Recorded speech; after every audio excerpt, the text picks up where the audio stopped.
Bonjour à tous et bienvenue sur Séries et Jeux vidéo. Ce vendredi est sorti sur Prime Video l'adaptation en série de Good Omens, un roman écrit en collaboration entre Neil Gaiman et Terry Pratchett après que Gaiman ait interviewé Terry Pratchett pour la sortie du 8e sortilège en 1986. Parodie de la malédiction et inspiré du Juif de Malte et de Just William, le livre était à l'origine intitulé William l'Antéchrist. Vous avez une idée de qui était aux commandes, de quelle référence l'histoire est tirée? Ajoutons à ça la participation de David Tennant, Michael Sheen et Benedict Cumberbatch et vous commencez à voir que je ne vous parle pas du dernier épisode de Joséphine Ange Gardien. Mais que vaut cette adaptation et est-elle à la hauteur de ses promesses? Il n'y aura normalement aucun spoiler dans cette vidéo. Passons quelques minutes ensemble, générique.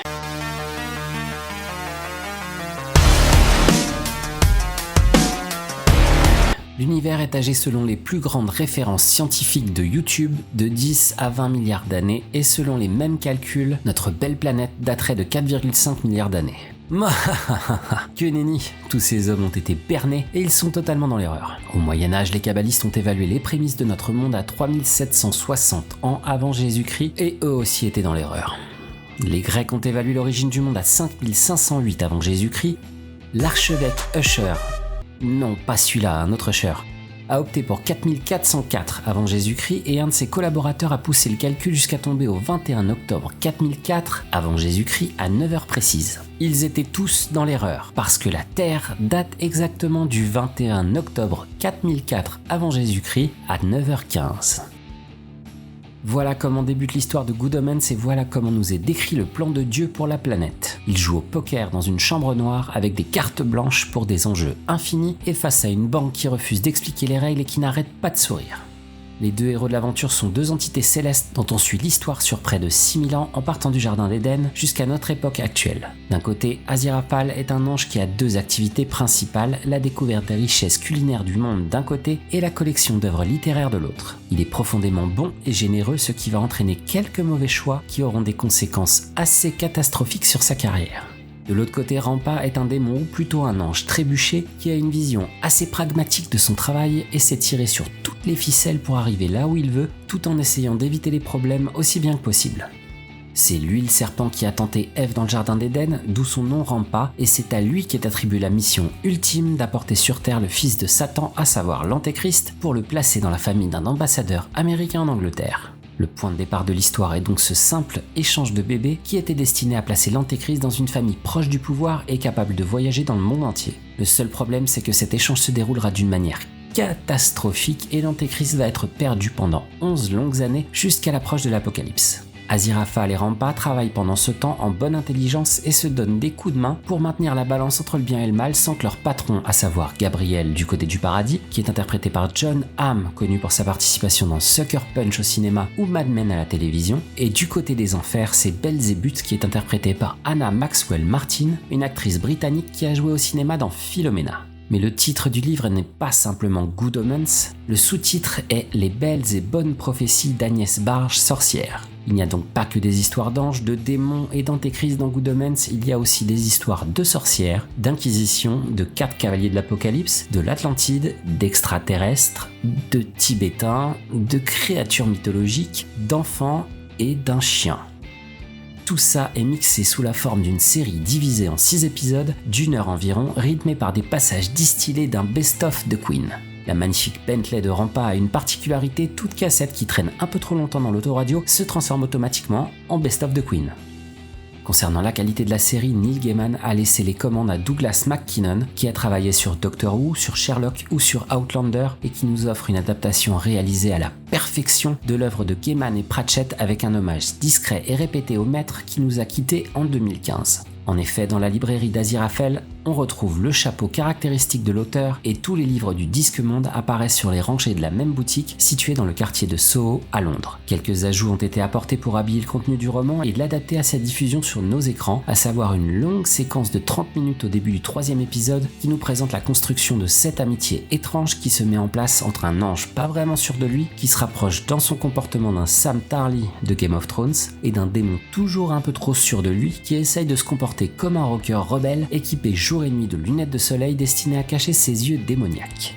Voilà le vrai point fort de la série d'Amazon, la relation entre Aziraphale et Rampa qui s'installe petit à petit et qui grandit comme une bromance teintée de sacrifices et de tiraillements successifs sur les méthodes pas toujours compatibles de l'un et de l'autre. Michael Sheen, qui voulait à l'origine interpréter le rôle du démon, incarne un ange fragile et toujours dans le doute, mais désespérément fidèle à ses principes.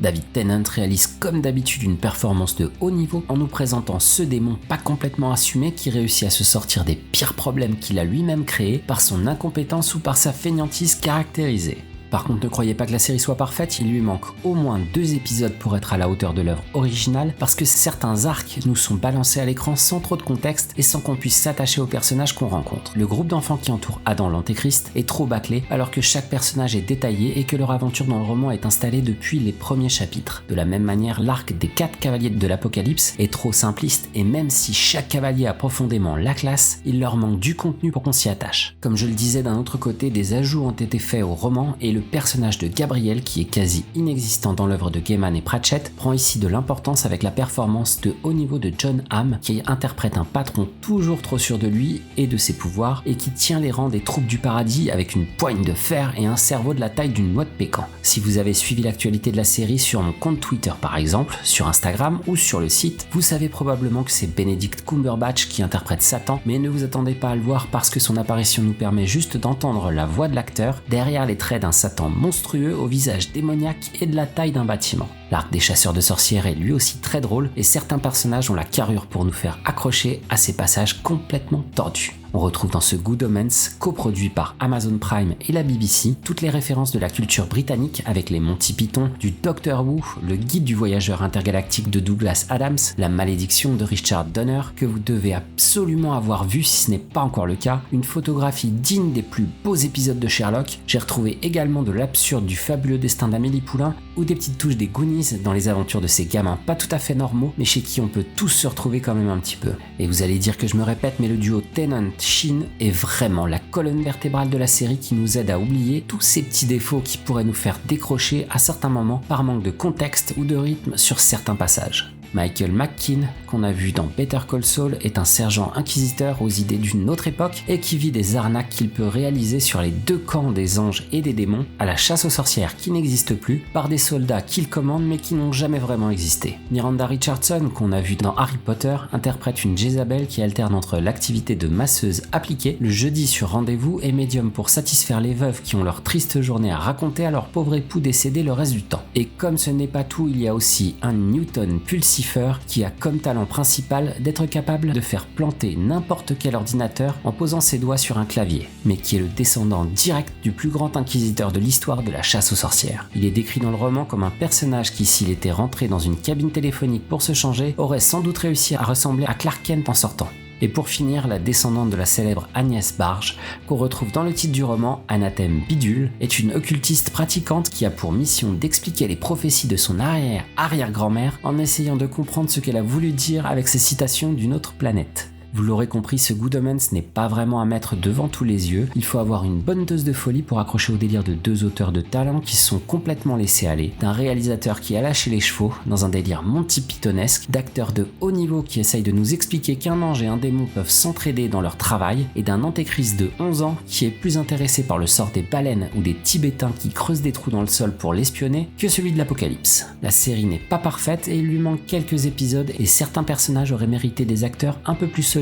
mais le contenu global est un vrai plaisir qui satisfera tous les fans de Gaiman ou de Pratchett comme ceux qui avaient adoré la malédiction à son époque. Il n'y a que 6 épisodes que j'ai regardés d'un trait sans jamais m'ennuyer une seconde. N'hésitez pas à me donner votre avis sur cette série Prime Video. Si vous découvrez la chaîne et que son contenu vous plaît, vous pouvez cliquer juste en bas pour vous abonner, et si en plus vous voulez être alerté dès que je sors une vidéo, ce qui est le cas 2 fois par semaine, vous pouvez cliquer sur la cloche. Le plus important en tout cas, si vous aimez, c'est de partager sur tous les supports les liens vers mes vidéos pour que vos amis puissent découvrir ce que je propose. N'hésitez pas à venir faire un tour sur le site où je poste toute l'actualité des séries et de mes jeux vidéo préférés au quotidien, et vous retrouvez exactement le même contenu sur Twitter et Instagram en direct. On se retrouve rapidement pour tout un tas de vidéos avec au programme une présentation de Tchernobyl sur OCS, la critique de la saison 2 de Dark sur Netflix, un bilan de mi-saison des meilleures séries sur différents supports et le top 10 des séries à venir d'ici la fin de l'année 2019. Quoi qu'il en soit, portez-vous bien, regardez des séries, jouez à volonté et je vous dis à très bientôt sur Séries et Jeux vidéo.